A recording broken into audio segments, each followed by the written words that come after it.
citizens of Scotland! The plague has been killing off the English in their thousands, and those that are left are sick and weak, whereas we are strong.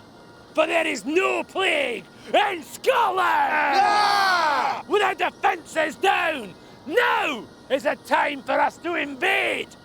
Let the arrogant English taste some Scottish steel! Yeah! Go get 'em, laddies! So are you ready? Aye! Have you all had your porridge? Aye! Have you all sharpened your weapons? Aye! And have you all put on some nice warm underwear? Of course not, you big gypsy! Now let's go and slaughter some English! Kill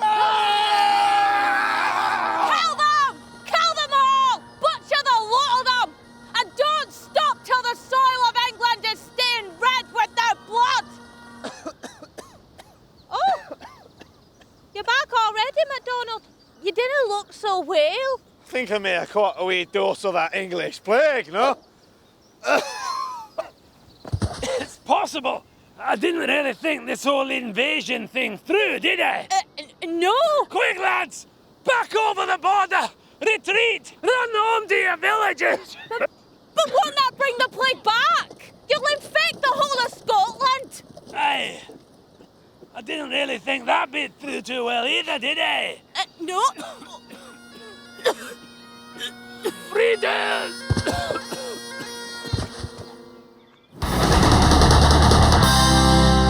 Hello, and welcome to HHTV Sport, bringing you historical sport direct from the past. Today, it's over to Scotland for some unusual Highland Games. To find out more, I'll hand you over to our commentary team live in the 1820s. Well, today's programme features a number of traditional Highland game pursuits. There's the running race, the lifting a heavy stone competition, and throwing a hammer, preferably in the direction of the bagpipe player. Oops. Feel a bit bad about saying that. Anywho, there's one particular event that caught my attention, and I have the winner here with me now. Jamie, congratulations. Thanks, Andrea. So you won for the bizarrely named Twisting the Cow competition. Can you tell us exactly what that involves? Well, Andrea, it involves twisting the forelegs off a cow. A dead cow? Aye, a dead cow, we're not animals. And can you tell us exactly how you made it through to today's final? Well, I put in a lot of hard work, but mostly I did it on the hoof. On the hoof. I imagine twisting the leg of a cow is pretty difficult. Do you get many injuries? Aye, well, I did tear a calf muscle during my warm-up, but I've never been injured myself. And what was your prize for winning? A fattened sheep. Great. And are you confident about winning next year's competition? Aye, I'm quite bullish about it. Good luck with that. Back to the studio. Want some? No, sorry, I'm vegan. Okay, fair enough. Your Lordship, the siege has been long and hard. For 5 months now, your army has battered these walls and starved the inhabitants. We have never faced such a fearsome, valiant foe. Let us offer them terms. You there, noble enemy! Who is it? It is I, Earl Salisbury, your foe in this siege. Oh, is there a siege on? I hadn't noticed. All right, cut it out now, Black Agnes, Countess of Moray. There is no shame in surrender. Open the gates to your castle and you and your people will leave without harm. Thanks for the offer, but I didn't think I'll bother. I admire your spirit, Black Agnes, but your husband has taken your soldiers off to war. I mean, look at the damage my catapults have done to your walls. Aye, I've been meaning to speak to you about that. It's making it awful dusty up here. Morag, you've missed a bit. Crazy woman's dusting the walls now. I don't think you've quite got a handle on how badly you're losing. We cut off your food supply 5 months ago. You must be starving. Aye, you know, I haven't eaten since 11th. Oh, did I not mention our secret entrance? We've been getting fresh food in here all the time. There's plenty to go round if you'd like some. I've had enough of this. Send in the battering ram. Thanks for the big stones. This has gone on long enough. It ends now. I have your brother. Oh, yes, sir. Surrender your castle, or I will kill him at dawn. Could you do it right now? I'd sorely love to inherit his money and lands. Much appreciated. Right, that's it. We're going home. A full army besieging a virtually defenseless lady, and we can't take the castle in 5 months. If anyone asks, we've been on a walking holiday in the Highlands. Oh, and don't forget your packed lunch! Hey now! Rude!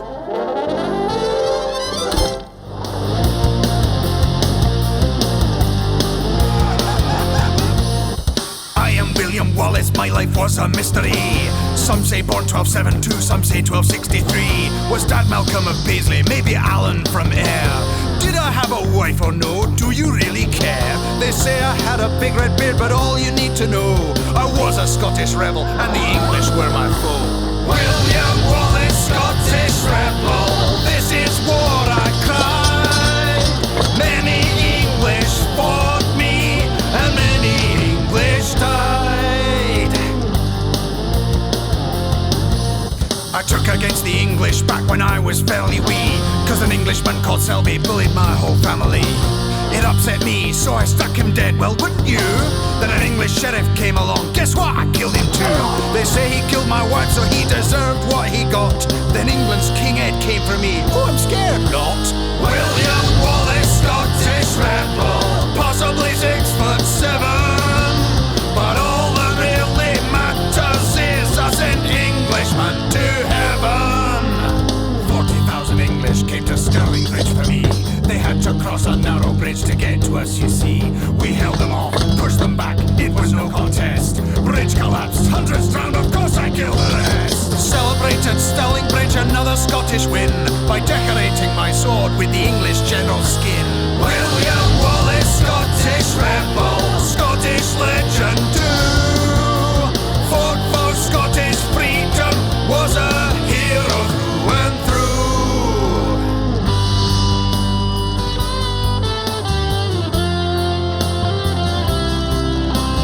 Here's where my rebel story comes unstuck. And Falkirk defeated, I'd run out of luck. Spent 7 years playing hide and seek. Captured, sent to London, tried for treason, what cheek. King Ed hanged me, then a lovely touch. Pulled my guts out, guess he didn't like me much.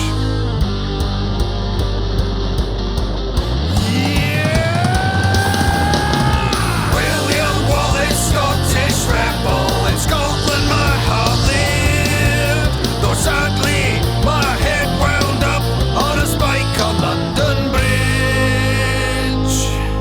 Oh, that smarts. Famous Scot Bonnie Prince Charlie thought he should be King of Britain. So he led a rebellion against George II. But his army was heavily defeated at the Battle of Culloden, and Charlie needed help to escape. Hello, I'm just canvassing opinion on the young pretender Bonnie Prince Charlie, who recently failed in his attempt to overthrow King George II. Do you think he's A, absolutely awful and you'd turn him in a heartbeat? B, basically alright, but you wouldn't want to meet him? Or C, a good Scottish lad who you'd definitely help if he came to your door doing a silly voice? C. Oh, thank goodness for that. Bonnie Prince Charlie! The very same. What on earth are you doing out here in the Hebrides? I'm on the run. King George II wants me dead. For some reason, he didn't like me going to war against him. I can't imagine why. No, nor I. Given I am the last legitimate heir to the House of Stuart and so the rightful heir to the throne of Britain. If you say so. Now, I can arrange safe passage to France from the Isle of Skye, but I cannot get to Skye on my own. So, what do you say? Will you help a handsome prince? Maybe. What's his name? I meant me. Oh, right. Of course. Now, the king has put a £30,000 price on my head, so the challenge is going to be getting me to Skye without being spotted. Don't you worry. I have everything we need. Oh, great, thanks. Honestly, it's been a nightmare, all this running and hiding. I mean, can you think of anything more humiliating than a man of royal blood having to skulk around the moors like... Apparently you can. If anyone asks, your name is Betty Burke, and you're my Irish maid. Can you do an Irish accent? Top of the morning to you. Maybe I'll do the talking. Well, what do that you make a more convincing Irish maid than you would a king. Well, people do say I'm bonny. Alan is a Middle Ages man from England. He's met Scottish beauty Doilag and wants to marry her. So they've travelled back to Scotland to meet Doilag's devoted mother and father. But what will they think of him? This is Alan. Oh, hello. Hello. I don't think they like me. No, we're just throwing herring fat at a wall to see if you're an honest man or no. It's how we like to do things in medieval Scotland. Aye, the herring fat runs straight, father. Is that a good thing? Aye, if it were crooked, that would mean you were dishonest. Now, allow me to wash your feet in a mixture of oil, soot and cinders. This will bring you luck for your marriage. It's how we like to do things in medieval Scotland. It's the morning of the wedding and Alan's beginning to have some doubts. Listen, Doilag, look, all these weird Scottish customs have got me thinking. You don't think we're rushing into things, do you? Aye, ready for a creeling.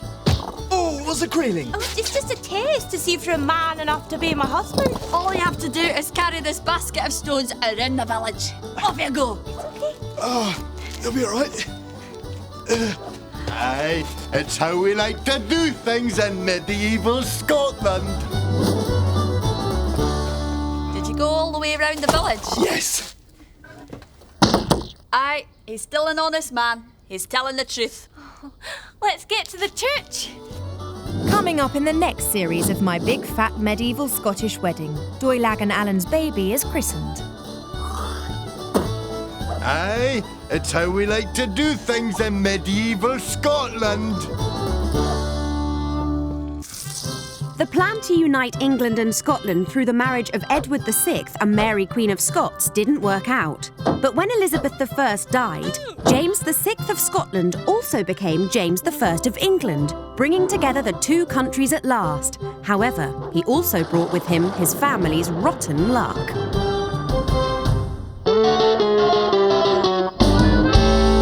I bet you think the Stuarts were an English dynasty. But we only came to England when the crown belonged to me. Our clan may hail from Scotland, but our tale's not a bonny one, you say. We got the blue-blooded blues in our blue Stuart shoes. Each king, queen and heir had our personal nightmare. Have you read the news? We got the blue-blooded blues. Let's start with me, King Robert III. Some say I was a fool. Once fell off my horse and hurt myself quite badly, how uncool. Ended up with a limp, and limp was what they called my rule. And I'll tell you for why. We got the blue-blooded blues. Strapping sons he had two. One in prison, starved in jail. The other captured, epic fail. The worst of Kingsman Review. I got the blue-blooded blues. The next 5 Stuarts all called James, but none was Lucky Jim. James 1 hid down a sewer, got caught by assassins. James 2 was less unpopular, but killed by his own cannon, so pretty dim. And it doesn't end there. You're not wrong. We got the blue-blooded blues. So many ways to lose. 3 and 4 killed in battle, 5 lost a war, and that'll Explain why we don't infuse about those Stuart clan blues. Sing it, Mary, go on, girl. I'm Mary Queen of Scots. A misfortune I had lots. To Queen Liz was a threat. She threw me into prison, yet still accused me of plotting. Can you see where I'm headed? This is a Tudor, take a guess. Beheaded? Yeah. Well, after Queen Liz died, I was made King of England too. Became James I in England, but the Stuart luck stayed true. Guy Fawkes tried to blow me up and turn me into Stuart Stew. One more time. Yeah. We got the blue-blooded blues, not the royal life you choose. With my son Charles a decapity, we briefly killed off royalty. Stuart monarchs, it's true. Cursed with the blue-blooded